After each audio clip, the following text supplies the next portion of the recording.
Good morning. Good morning. Welcome everybody to East Palo Alto Substance Abuse Prevention Coalition's Moving Toward a Substance-Free Community, Community-Wide Retreat 2014.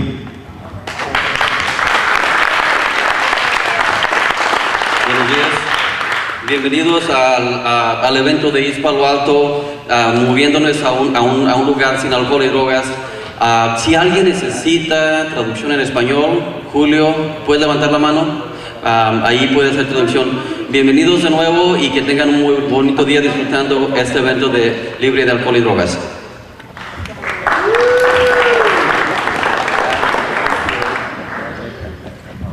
Tala falava malo lele, fifiela, tau fata se mai lele taia, fifiela, mo me vai pongin que tau ka nga ka ono teke ai fetu ko ni fe ka wa ki pe mo ka malo I East Palo Alto o fa pe ke mo ma wa a fifia honi I tau konferensi malo. So we have a great many activities planned today, but before we get started, I do want to introduce to you our mistress of ceremonies for the day, Pastor Fraser. She's the senior pastor of Bread of Life Evangelistic Outreach. Thank you. Good morning. Good morning. Glad to see you all. Glad to see you. And we're going to have a really good day. We have an exciting program. And so we always start with the spiritual side. And so I'm going to ask you to join me as I do the invocation, whatever your faith tradition is. But would you just agree with me and join hands with the people at your table and bow your heads if you will. We have our supervisor for the 4th District, Supervisor Slocum in the house. Give him a hand. He came to join us this morning and we're so appreciative of that. And so we're going to ask him to come and just give us remarks. We don't know how long he'll be with us, but we want to hear from him. And so give him a hand as he comes.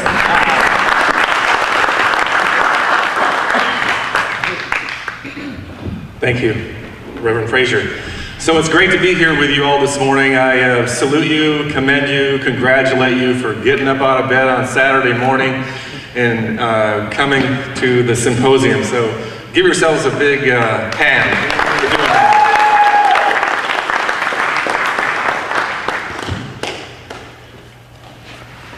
You know,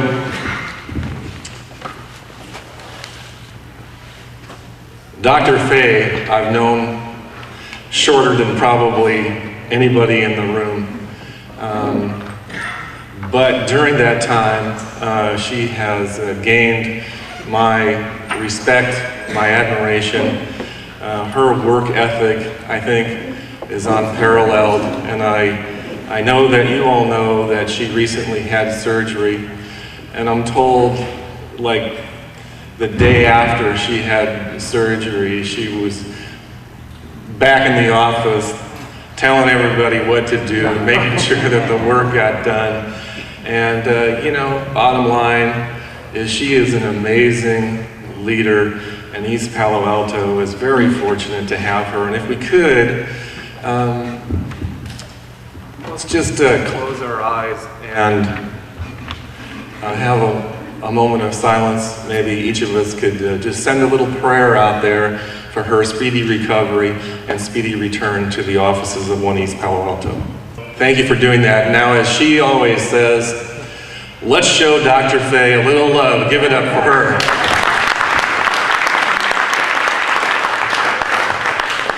You know, when I was running for office, I thought I knew something about drugs, mental health, and some of the issues in our community. But since having been in office for a year and a half, I can tell you that my education has really sort of shown me that a lot of the things that I thought back then, some of those things are true, But there are some really serious fundamental issues in San Mateo County with drugs, and the other thing that has really touched me is the whole issue of mental health. And we all need to just join together and work on these issues, because I think through that collaboration and communication and cooperation, that's the real solution in the long run to some of these issues. So once again, I congratulate you all for taking your Saturday to come here. Many times people do great things and they come from our area, and when they get to be important, we don't have any contact with them anymore. We don't see them, they move away. We don't have be able to see them in the grocery store and say good morning.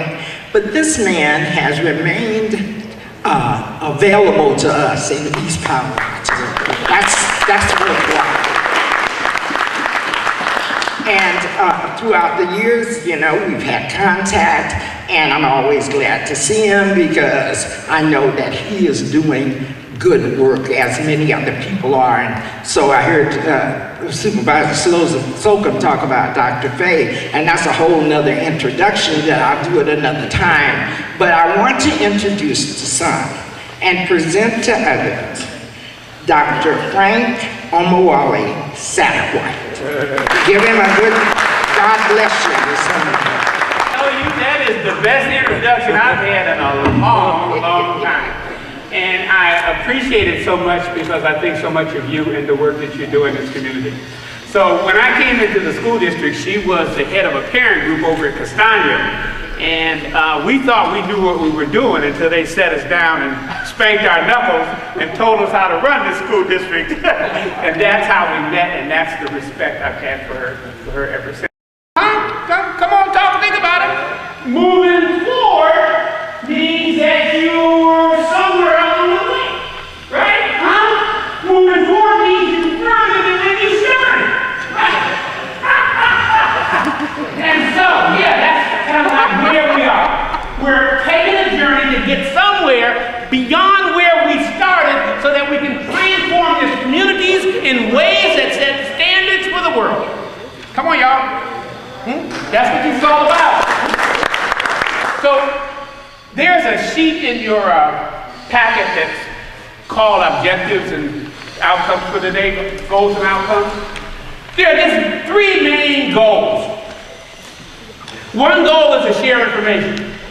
Information about youth substance abuse, information about how stigma affects that problem, information about the great work that's been going on over the past year, information about some of the campaign work of the young people in the community.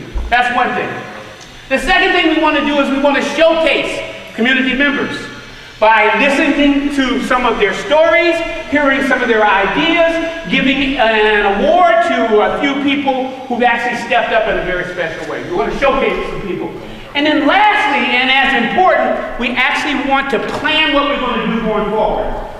So in the latter part of the agenda, we're going to break into groups and talk about what the best strategies are for continuing to effectively tackle this issue, address this issue in our community. Everybody see it? And so when you look at the agenda, that's the flow of it. Right after I get through this introduction, then we're going to hear about the great work that's been happening during the past year. And after we hear about that great work, we're going to spend some time hearing from community members. A fishbowl, it says here, it's kind of like a panel. And then we're going to ask a young man who kind of like took a very special journey to talk about and tell his story. And then invite one of our partners from the county to give some thinking or some feedback about, how they're connected to this work and the support that they're providing to the community. And then later on in the afternoon, we're going to break into groups. And in those groups, we're actually going to lay out some ideas for how this work ought to go forward in the next year. And then what happens. And that's so important because what you say during that period, then the substance abuse prevention team, they take that information and they put together their plan of action for the next year. And then so that pretty much will drive the work. So it is really an honor to ask the next two people to share information with you about the great work that's been going on over the past year to deal with the issue of youth substance abuse. And in the course of what they do, they'll talk a little bit about that issue, how it is playing out here in the city of East Palo Alto, some of the things that people are doing and how people are coming together to address it, and then speak a little bit about this whole question of stigma and how it's been growing and evolving, and how we need to now begin to think about how to step up and begin to reduce the stigma around this question in the community.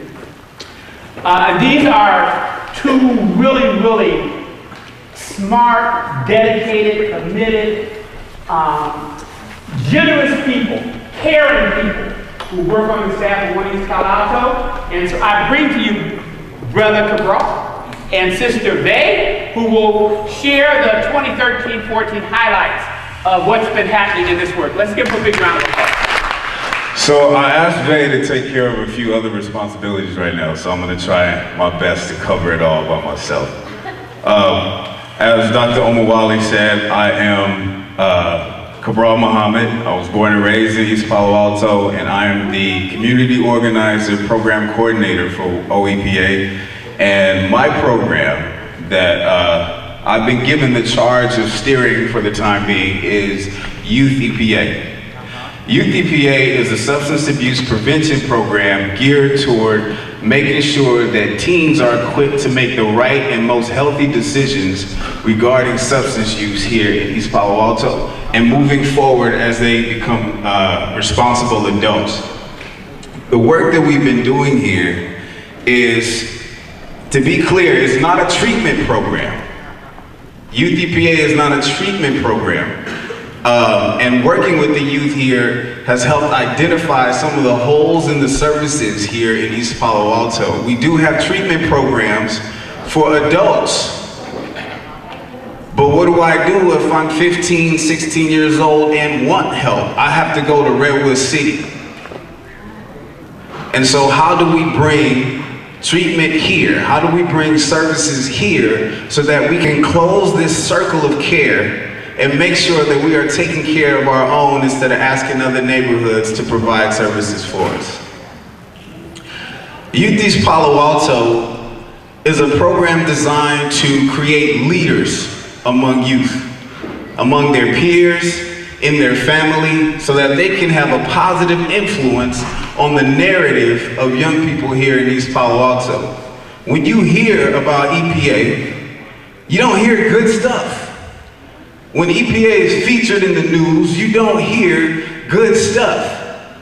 Youth East Palo Alto, and indeed all of our responsibility, is to help try to change that story.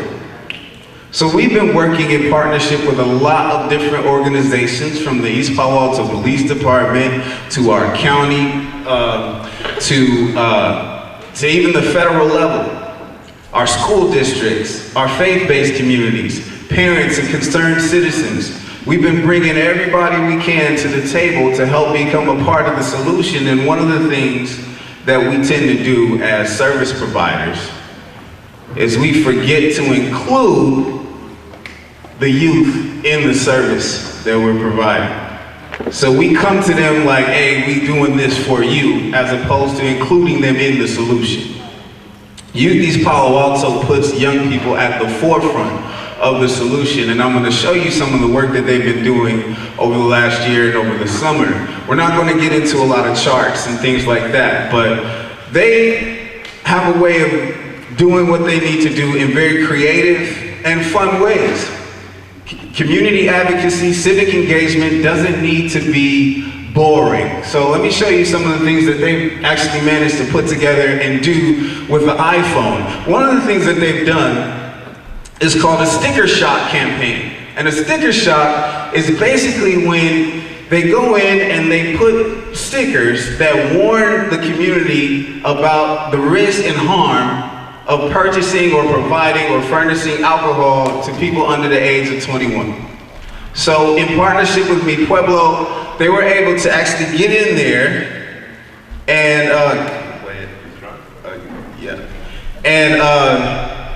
post labels on some of the alcoholic beverage products within the store. Can you hear it?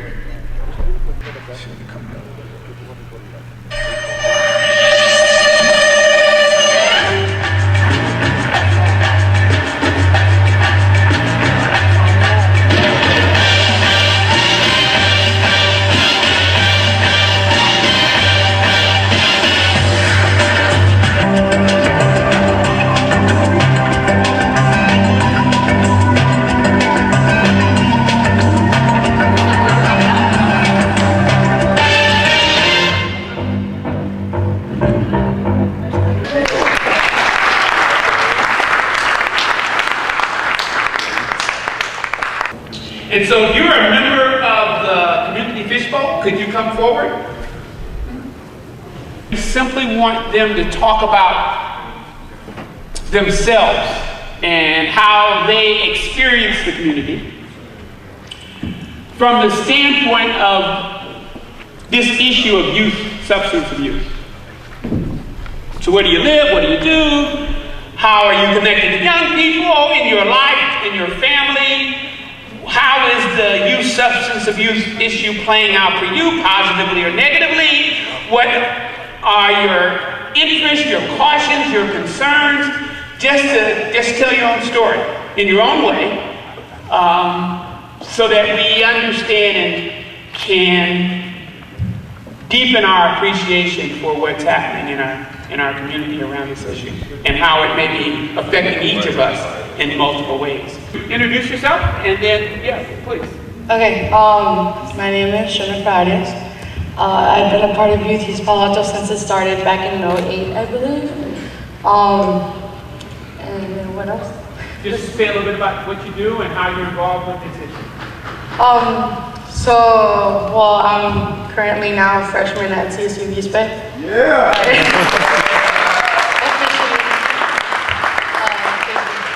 And I don't know, I just feel like alcohol is a big problem in our community, and that's why I thank my mom, because if it wasn't for her, I wouldn't even be a part of this program. I don't know, I just feel like we need to figure out how to put it in the minds of the youth that we do not need alcohol and drugs in order to have fun. Like, I can have fun without drugs and alcohol because I've been doing it. I'm a perfect example. Hello, I'm Fernando Contreras. I'm 16 and I'm a junior in high school. I've been a part of Youth East Palo Alto for, I think it's about to be a year. Yeah, and I've been a part of this because of my friend right here. She dragged me into this and I really liked it, so I stayed. And I really like it.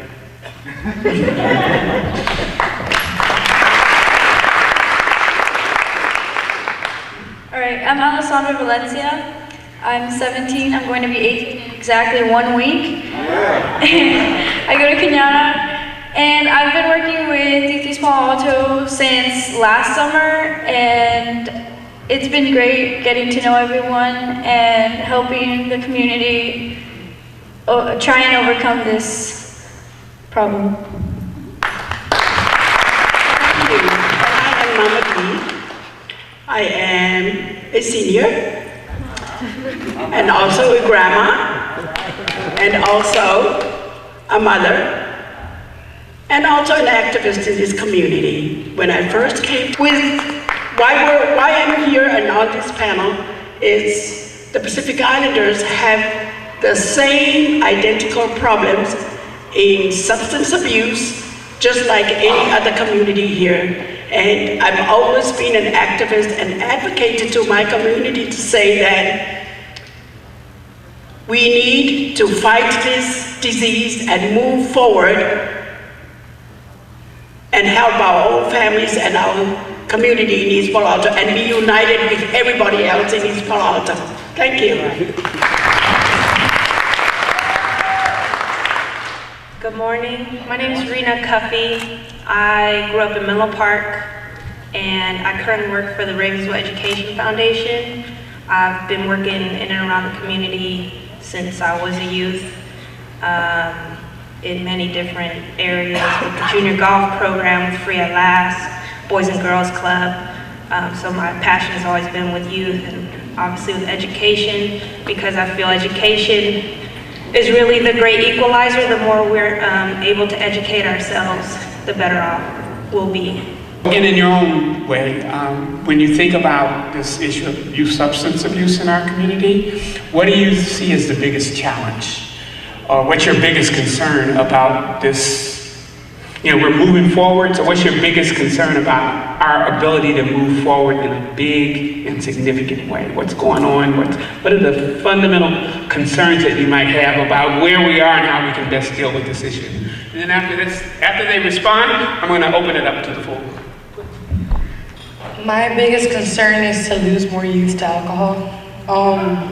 I feel like youth are just so into peer pressure. Youth get peer pressure so easily. It's hard to be able to get the whole community of the youth. My biggest concern or problem that I see is to get youth to realize if they have a problem, and the supplier who's giving it to them.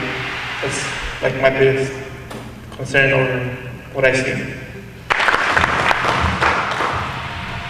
So I think that there is the peer pressure, but the peer pressure, if you already have a problem, like if you have low self-esteem or something, and someone just says, oh, you know, you should do this, it'll help you get your mind off of it, then you're more susceptible to start using it and abusing it. So I think youth really need to be able to have some other kind of alternative method of dealing with their problems instead of going to substances.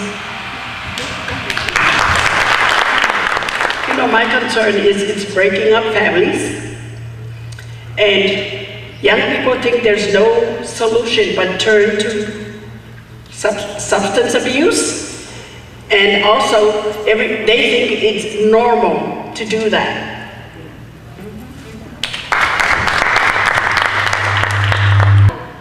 Yeah, so I agree that it's become normalized in this community.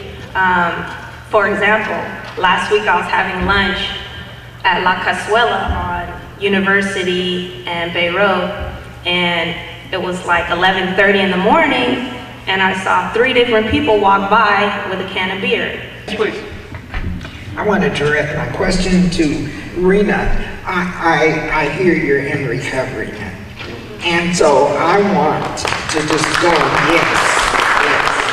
And I want you to just kind of help us to understand how that occurred for you. When did you get sick and tired of being sick and tired?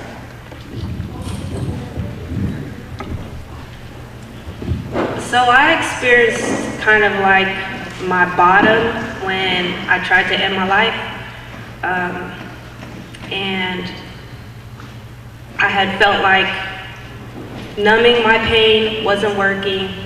Life sucked, and I knew life was not supposed to suck so bad, you know, so life has to be better than this, but it's not. So I said, you know, forget about it. And luckily, you know, I was not successful, and I really experienced a higher power come to me in that moment and just tell me, you know, it's okay, there's light at the end of the tunnel, and when I'm ready for you to go, you know, it'll be your time then. My name is Ivor, I'm an alcoholic.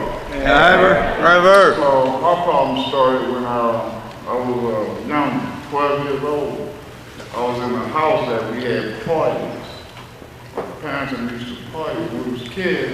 When they got up and danced, we drank the alcohol that was in the glasses that got on the floor. But then I became older. I dropped out of school. All I did was want to drink, smoke weed all day. But you know, in the end, it messed my liver up. Alcohol is a cold drug. My liver messed up. Lost my job, my family. It's not all peer pressure. The problem is you got to get to the bottom of the problem. It starts at home, especially if you got family that's drinking and getting high. You know, but what we need to do is let the youngsters know that what alcohol could do to them. You know, I mean, you can be young and die. I mean, my niece, on her birthday, on New Year's, she went to celebrate her 21st birthday. She was coming to Stockton, and she got drunk and sitting in the back seat of the car. She wasn't no seatbelt, and they hit on a truck head on. They didn't find her till daylight, because she ran off a guy's window. Mama, do you have a comment? And along the same lines, as he said, I think with a lot of kids that are undocumented, it's a big issue because they cannot work. A lot of them, they cannot go to college because of that. So it's a real challenge, you know, for us adults or outreach workers to try and convince those students or young people that there is a chance, there is a door for them, you know, for them to at least get them to move forward and try and get some help. Because hello? Okay. So a lot of parents don't want to talk to their children about these issues, or even if they themselves are using substances, they don't want to address the issue with their children because they don't want their children to go through the same thing. But then they don't realize that by not talking about it, they're just like making the children figure it out on their own, and then oftentimes they figure out the wrong thing instead of going to the right. And as a sibling of 13 children, I can say that in my family, some of my members are alcoholics. However, they won't admit it. And it takes a lot to convince somebody that they have a problem. They have to first admit it for themselves. So I commend you, and I want to say that being on the city council, your stories need to be heard from the leadership in the community. East Palo Alto has a lot of gang activity as well as drug use, and they go hand in hand a lot of the time. Now, is there anything in effect in that sort of field that will inspire young adults to, you know, be overachievers in that criteria? I don't know. Please. I liked all of the responses from all of you. I appreciate your participation. Jennifer and I are on the same page, and I think the rest of you included that, in that we do need a youth drop-in center. We need that. And I think coming from youth helps us to support that idea even more. Thank you. What I heard from you guys is that I think that it is a great idea to start in elementary school, because I started using when I was 9 years old, because it started in my family and at peer pressure. So I think it's an awesome idea, and I think a youth center would be fantastic. And I think that I heard a lot from you guys today, and it's a great idea to spread the word, how you say one person can tell two, two can tell four, you know, and so on and so on. Thank you. I thought it was great to hear the debilitating effects that marijuana can have, because I think, you know, it's so popular, all these new states are adding marijuana as a recreational use, but it can really damage someone's life. So hearing that personal story was really powerful. Thank you for sharing that. Feedback.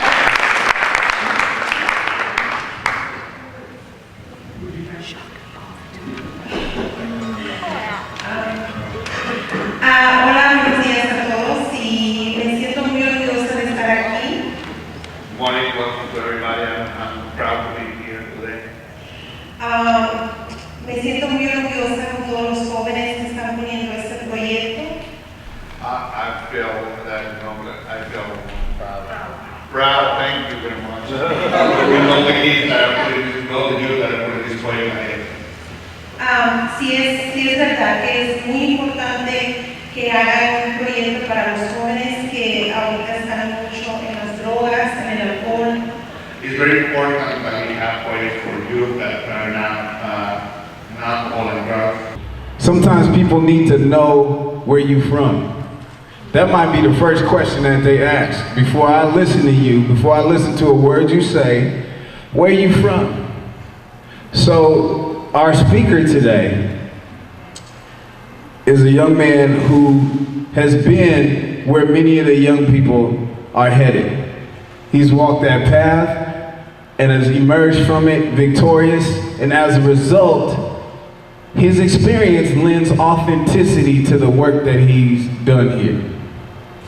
He is a case manager at the David Lewis Reentry Center, and a friend of mine that I've run into in my work on several different paths.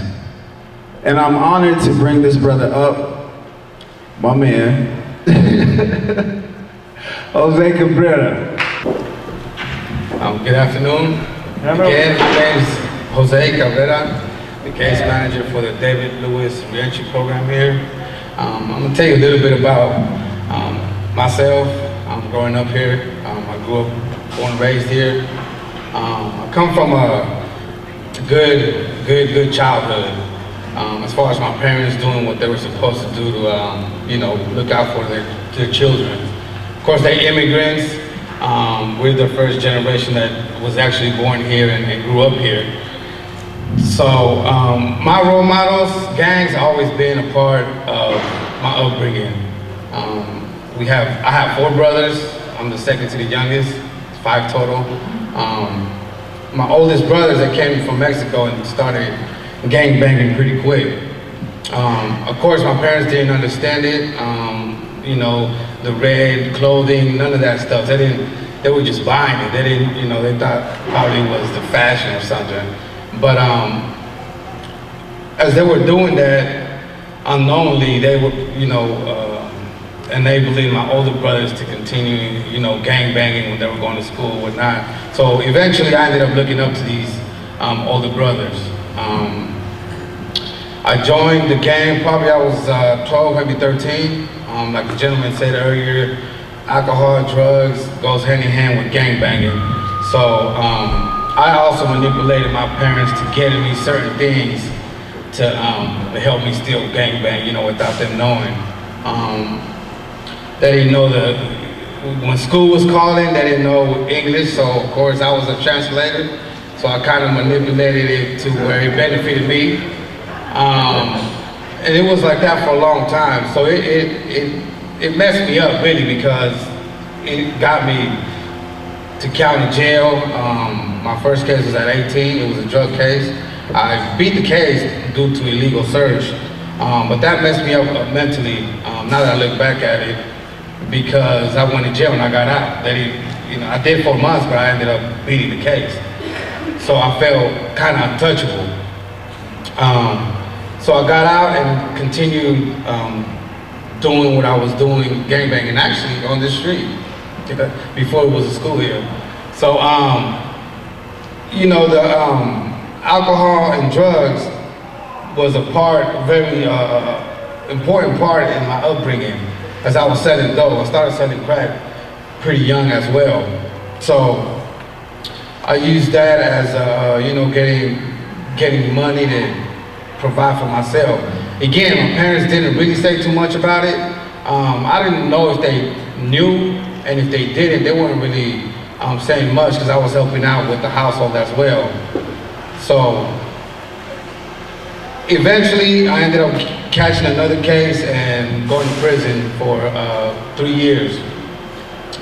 I got out, I was out for 2 months, went right back in for another year on a violation for having weapons, access to a gun. Then I got out, but I made a choice once I went back in that I wasn't gonna live my life like that again. The first time I went to prison, it was kind of fun to just keep it real with you. But it's a tricky way of how even gangs in prison manipulate the situation to make your brain think that it's not that bad.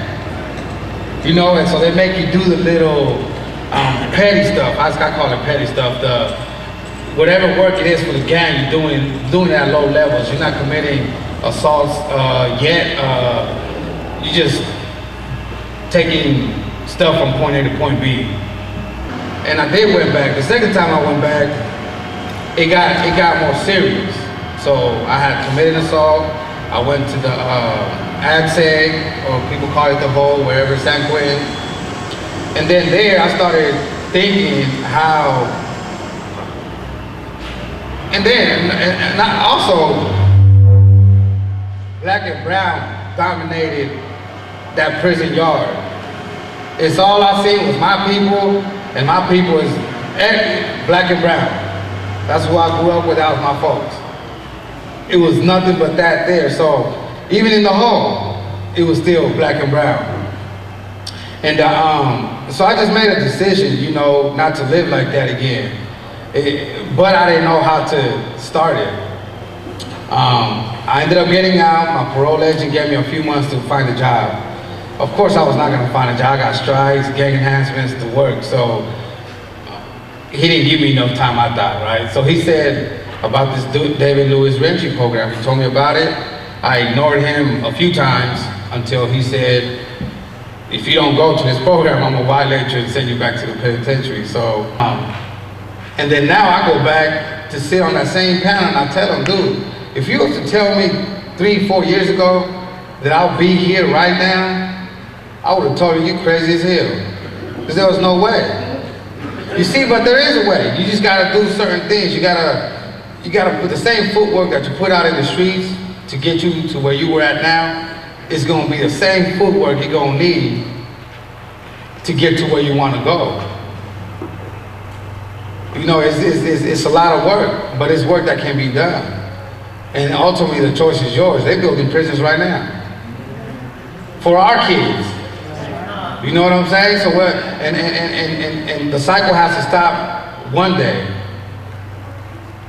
You know, I got a 2-year-old now. She a little beautiful little girl, man. And you know, I know I gotta be out here for her, for my family. And I gotta do right for myself. I can't live like that no more.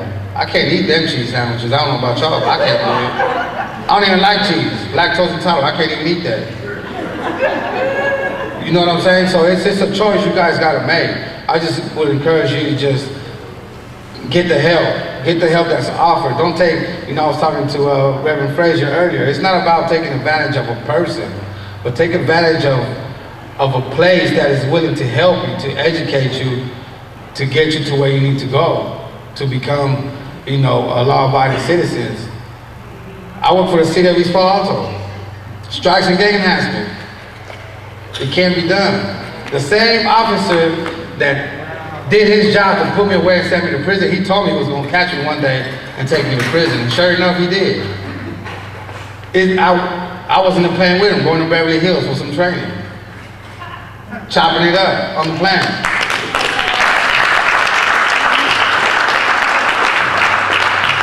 But it didn't just happen from today to tomorrow. You got to put in that same work. You got to put in that same effort to make it happen. And I'm just happy. I've been here. I live here. I still live here. I'm just happy to see that East Palo Alto is a city, one of the first cities that really invested in helping the formerly incarcerated. You know, when it opened up back in 2007, it was no programs as such in the nation. And because of that program, now there's a few in the nation that are doing the same thing that the staff back then was doing where they're at now. You know, that's big. So we're in a city where we're not forgotten. Even though we're locked up, we feel forgotten. It's our fault. We got ourselves there. Come out and do something. Because East Palo Alto is the city where you can do it. There's resources there. But you have to be open. You have to be open to get the help. Whether it starts with free at last or drug and alcohol, whether it's vocational training, whatever it is, just get the help. It's here for you.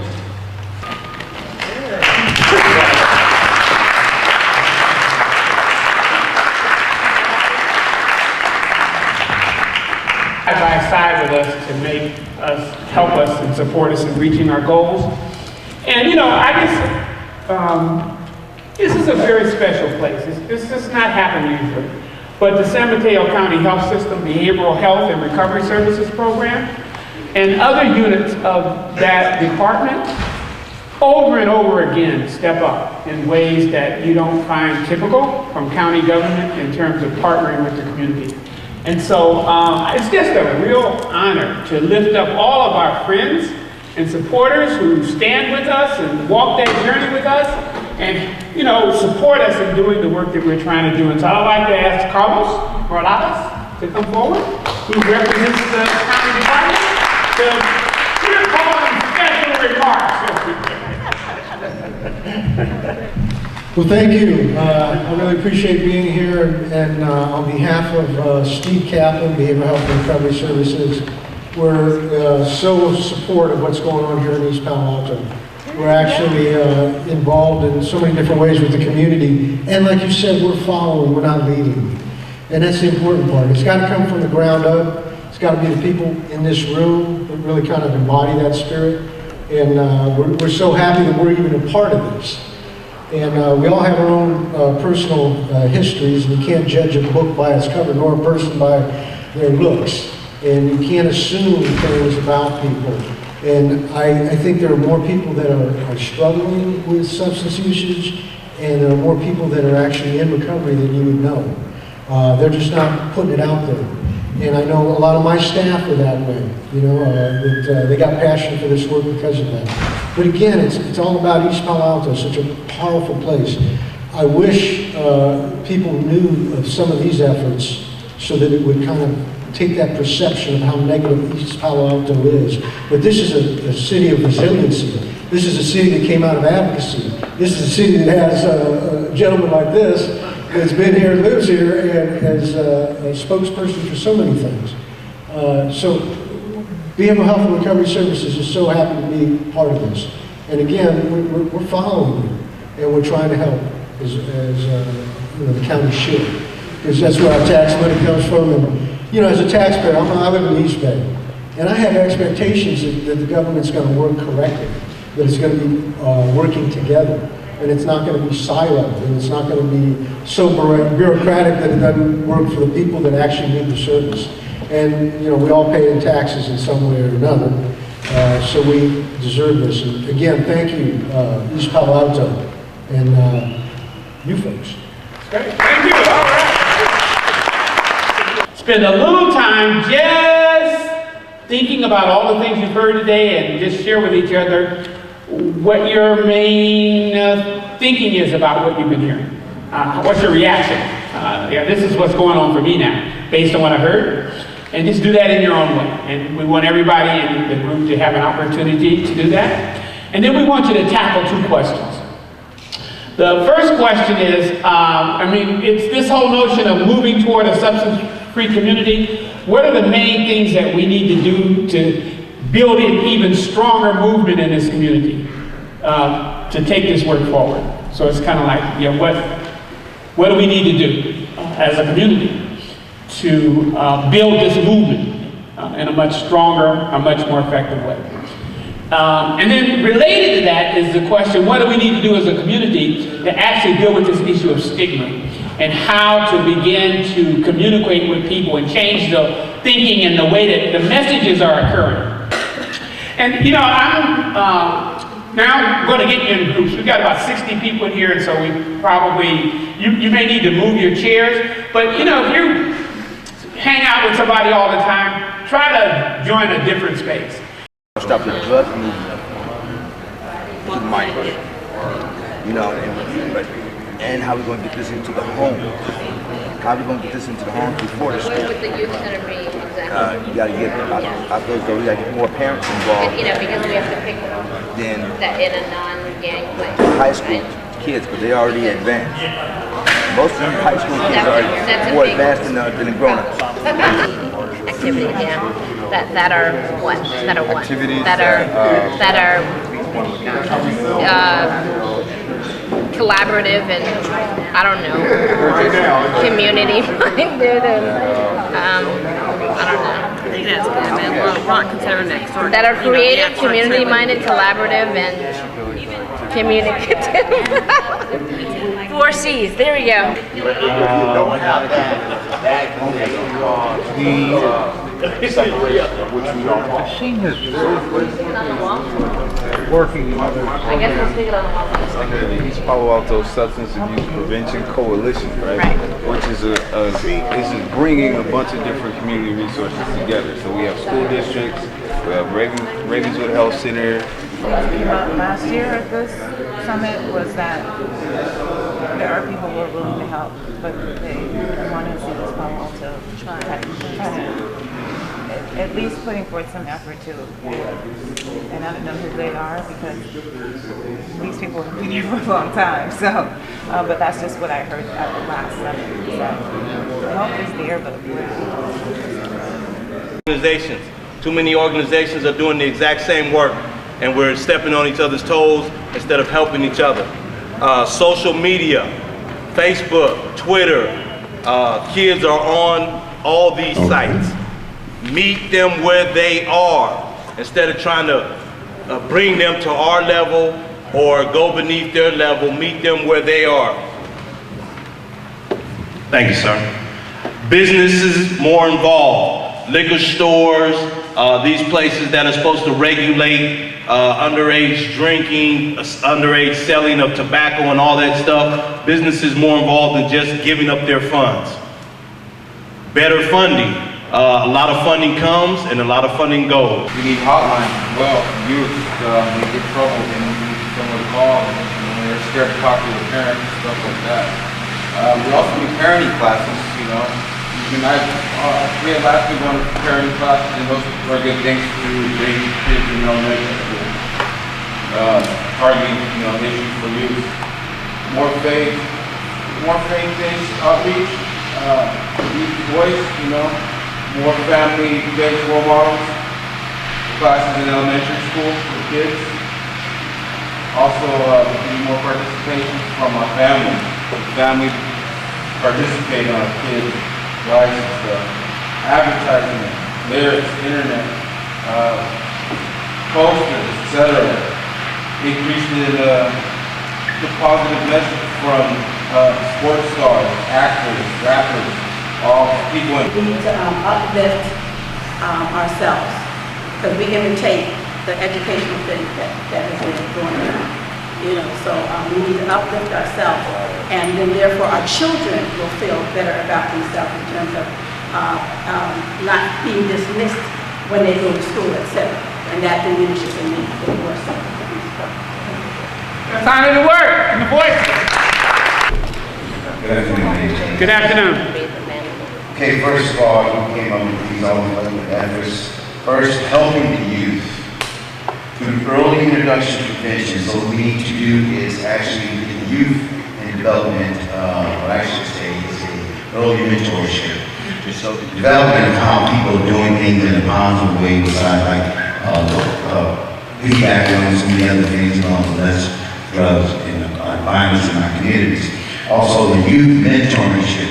Youth mentorship, we have young men and women who go out to the communities and actually adopt the development of youth at centers, schools, different types of communities where youth meet at parks, playgrounds, and things of that nature. Among each other, you know, there's a lot of diversity out there, and you know, just address cultural differences. You know, make sure that kids are aware of what religions are out there, what their beliefs are, and be able to respect them all, right? After school programs, sports, clubs, all that, positive reinforcement, not go down on the kids so much, but actually encourage them to do better, be optimistic about their future. Accessible outreach, right? YMCA, sports centers, all that, and how are we able to stigma? Hold the stigma, we'll do it next. We're just doing the first one now. Oh. Okay. All right. So, but let's honor the voice, honor the word. Yeah. As a community, we tell more people there's power in numbers. We need to do this type of event more often. Have a community center without membership fee for youth athletics and adult athletics, or some type of event where we're getting involved together. Building relationships to get to know our neighbors. Block parties, potlucks, fundraisers for the community, specifically for the community. Getting involved at city council meetings and showing up. Well, did you hear any common things? I did. Common themes are there needs to be youth programs that are appropriate for youth programs. The parents need to listen, and there needs to be parenting classes. You need to collaborate, coordinate, integrate. What's the other one? Communicate. There needs to be way more programs that are culturally appropriate, age appropriate, at a younger age, that's accessible to, culturally accessible across gang lines, stuff like that. What else? Social media, need to do a better job of it. The kids are on Twitter, Facebook, well, not really anymore, but Pinterest, whatever, and we're not doing a good enough job getting the word out there. And then the other people who wanted to do social media, meaning talking to each other in the community, we need to do a better job of that, because we're not talking to each other, we don't know our neighbors, we have a lot of good people that are positive and want to move forward, so we should put our resources together to do something. Thank you. Isn't she a great listener? Okay, well, I'm basically going to repeat that. So I heard a lot of outreach, youth voices, and fundraisers, and to also get the city council involved, city council meetings, social media, and advertisements, sending out positive messages, and less glorification of violence in music. That was very important. Helping youth at a very young age. It starts early. So, they're very impressionable at that age and kind of just developing their minds to think positive. Having more youth centers and developing at schools, having more programs. Also educating parents and having classes. Appreciation of different cultures and cultural differences, and also having more cultural centers. Raise stigma. First of all, it starts at home. How I think of myself, how I was raised, things that were said to me. We believe that to erase stigma, you must start at home. Talk about sex at all. So, you know, that's something I missed out on that education, right? In Jose's family, they never talked about gang violence at all. So he missed out on that. So we were just saying, reaching the parents and having those discussions when they can. The movement, right? We can provide this type of building, getting fundraisers, right? Donations, sponsors, volunteers in public communities, propaganda by attraction, awareness for parents, educating the community about access and trauma centers if needed. For example, So some of the common themes amongst the groups, being consistent as far as marketing campaign with outreach and promoting positivity throughout the neighborhoods. Also cleanup in the community, different activities, music in the park, therapy and counseling, promoting positivity to spread amongst the community so that it can spread amongst other communities nationally. Starting in the home on how to eliminate stigma. I heard that a couple of times. Positive reinforcement in the home. Also neighborhoods collaborating together. Education, fundraising, advocacy, awareness, volunteering, communication among the youth and their parents and the community. And the last one was positive reinforcement and encouragement. Thank you. Okay, we're gonna do the raffle. Everybody get a little ticket that looks like this, red. Everybody who did an evaluation. Okay, if you did an evaluation, you should have a red ticket. Can you get the first one? And the first one is 887858. Okay, we're almost done. Just want to thank everybody who came to the retreat, participated. We are just grateful to have you here. And so we want you to give yourselves one more hand. Yeah. And to all the committee members, the steering committee members and all that helped put this together. We thank you. We thank you for our media coverage, our sound, our video, all of that. If you didn't do your evaluation yet, please do it. And with that, we are going to let you go. So, you're already moving.